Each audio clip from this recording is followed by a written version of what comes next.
When you talk about punishment, I hope you know that punishment is an action melted out after a wrongdoing.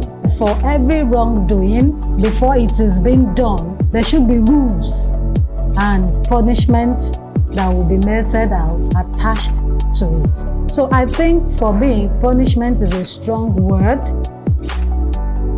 that you can avoid when measures are already put in place. Welcome to Gopherwood School. My name is Apata Bosedi, Principal, Gopherwood College. Thank you. To start with the situation of the country, I think the first thing to look out for is the safety and security of the school. It's essential. It's compulsory. It's like the in thing that you look out first. The safety. How safe is the environment? How secured is the environment? And then you can now talk about the academic performance of the students, probably the past students of that school. What is it like, their record? You look into that. You also look at the facilities that they have in place. Is it suitable? Is it okay? The resources that they have, how good it is, how standard. Has it been reviewed? Yes, some have resources, but has it been reviewed? You look into that. Then you can now go to the teachers' quality. How qualified, let me put it that way, are the teachers, not just school SAT and all that, sorry to say, but the advanced ones. How qualified are the teachers? And then you can go on to say, to check their curriculum. How full is it? How reviewed is it? The extracurricular activities, either we like it or not, that's the in thing now, entertainment world. Okay, so the extracurricular activities, how versatile are they with it? How are they teaching the children the extracurricular, like music, dance, drama, and so on. So you also look into that. It's not just about academics. Then you move on to accessibility. How accessible is the school? You look into that.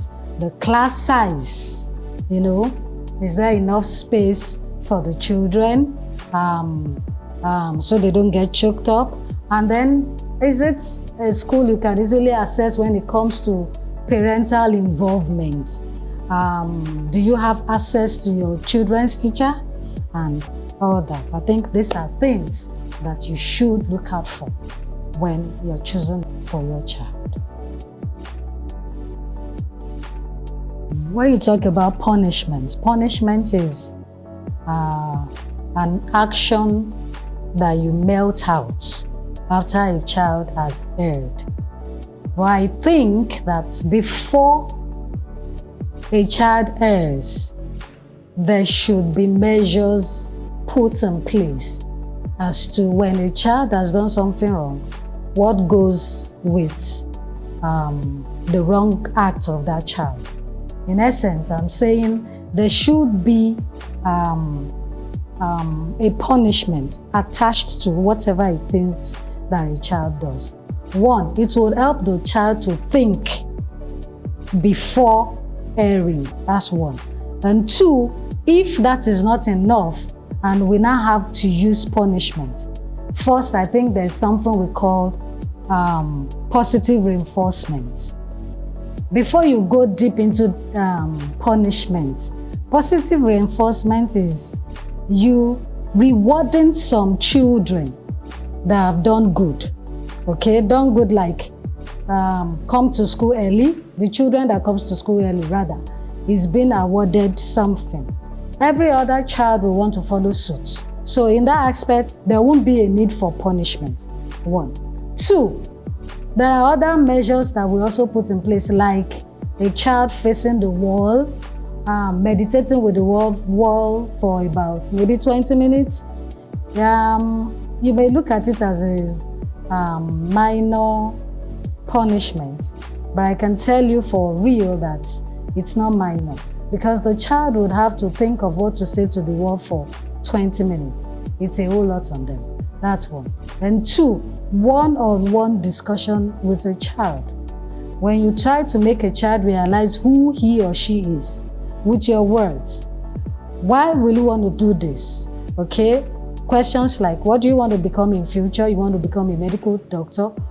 How will you feel if your file is being picked up later in future by you yourself, and then you see the punishment that you have done because you did this wrong, because you did this wrong? These are words that sink into children, and they'll prefer to not do the wrong thing.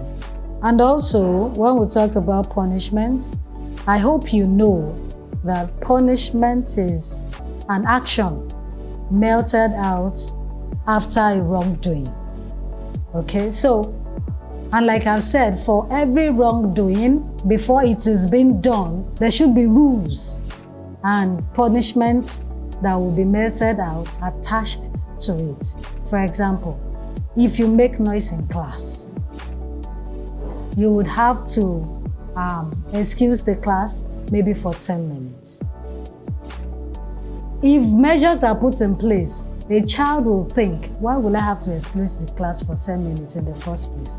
So they can avoid making that mistake. One. Two,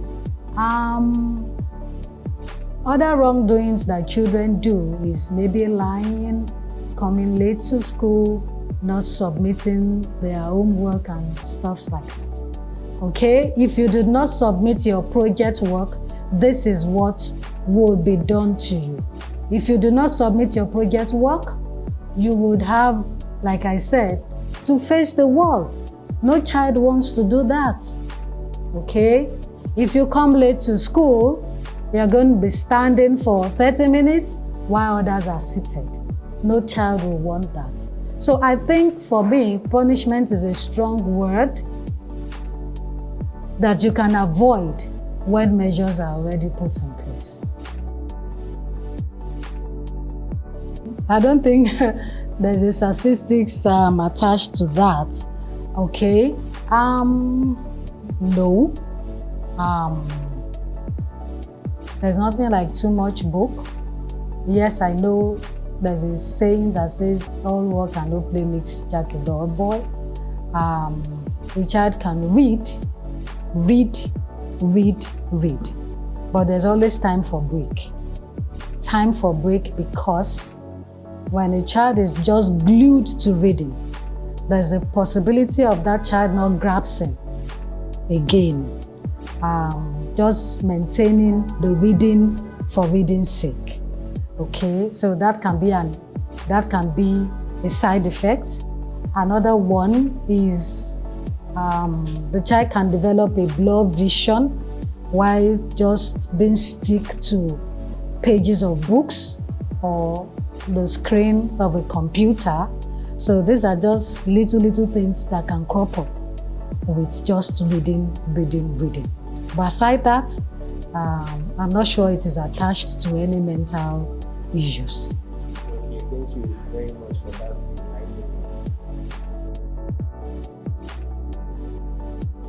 enlightenment. Children should take their full break, but while taking their break, they can have hands-on vocation.